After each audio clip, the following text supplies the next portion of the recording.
2012 End or Beginning. Continued from Part 3. Part 4. Photon Belt. Shift in consciousness and our spiritual growth. Shift in consciousness. All over the world, people have been talking about a shift in consciousness. This shift is being induced by many events, one of them being our entry into the photon belt. The consciousness mentioned here refers to the general pattern in the collective thinking of mankind.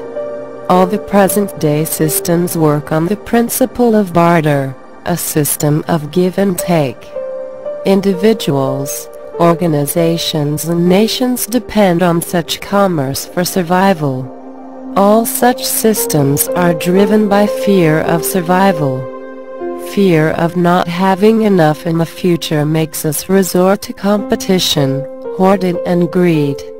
This is the way of the age or era that has now come to an end. We are entering the age of light. It is the age in which there is no fear. It is the age of abundance where commerce has no meaning. It is the age of selflessness and oneness driven by unconditional love. The shift in consciousness is a shift from a fear-based system to the one based on love and light. If humanity is left to itself, it will go on living in the present way and will ultimately bring destruction upon itself either through a nuclear war or by bringing about cataclysmic changes through its abuse of the environment. When we get close to the photon belt, the light from it influences everyone on this earth.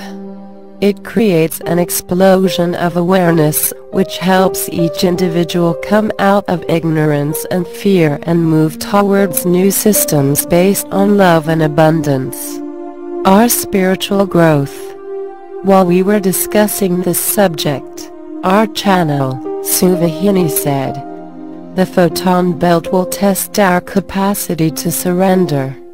Tests highlight our weaknesses and give us an opportunity to recognize them and get over them.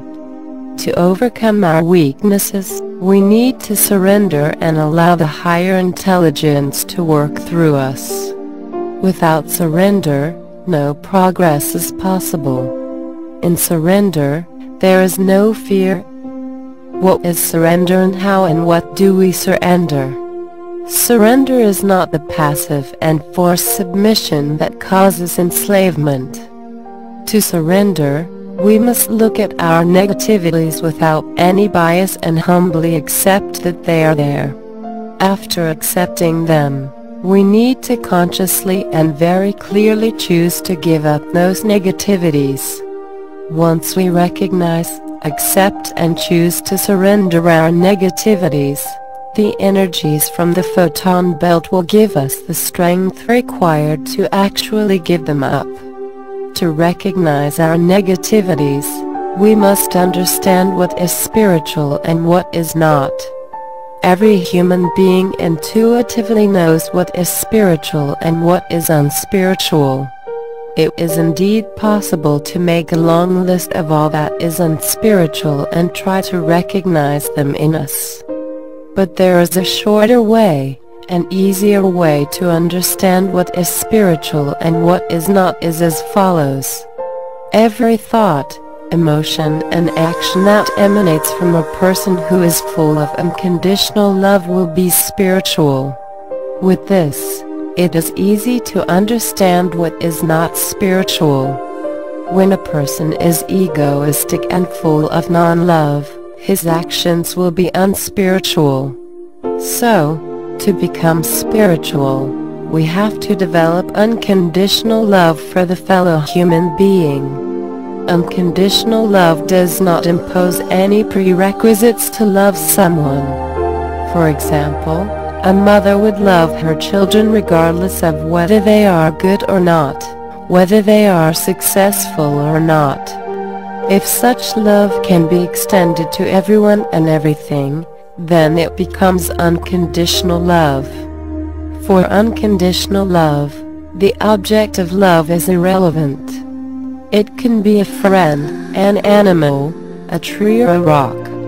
Such love can only emanate from a feeling of oneness towards everyone and everything. When we enter the photon belt, regardless of what happens, we must fill ourselves with unconditional love and hold on to it. We should not become fearful. All the information given here is not meant to induce fear. The purpose is to make the reader aware of the changes taking place and help him or her prepare and face the changes in the most appropriate way. Aren't the changes imposed? What if one does not want to change? Isn't the photon belt an imposition on our free will? What will happen to those who refuse to grow? When the seasons change or calamities like earthquakes and floods occur, we accept them as natural. Some of those who believe in God may accept them as His punishment for our sins or curse Him for the destruction and suffering caused. Just as the earth getting closer to the sun increases the temperature and causes summer, the effects of entering the photon belt are natural and incidental and are not imposed. Even the suffering that results from entering the photon belt is not caused by the photon belt itself but by our resistance to positive change. It is not mandatory for everyone to change. It does not matter whether a person is spiritual or unspiritual. It is entirely the person's choice. There's no judgment of such choice. In the last few thousand years, humankind has produced a large amount of negative thoughts by its collective negative thinking. All these negative thoughts, emotions and deeds have built up a huge negative field of energy around the earth. As we enter the photon belt, this negative field of energy will be disintegrated by the positive vibrations of the photon belt because its energy field is much stronger than our collective negativity. The destruction of the collective negative thoughts will cause upheavals at the physical level. The exact nature and extent of these physical changes depend on how all human beings prepare to enter the photon belt.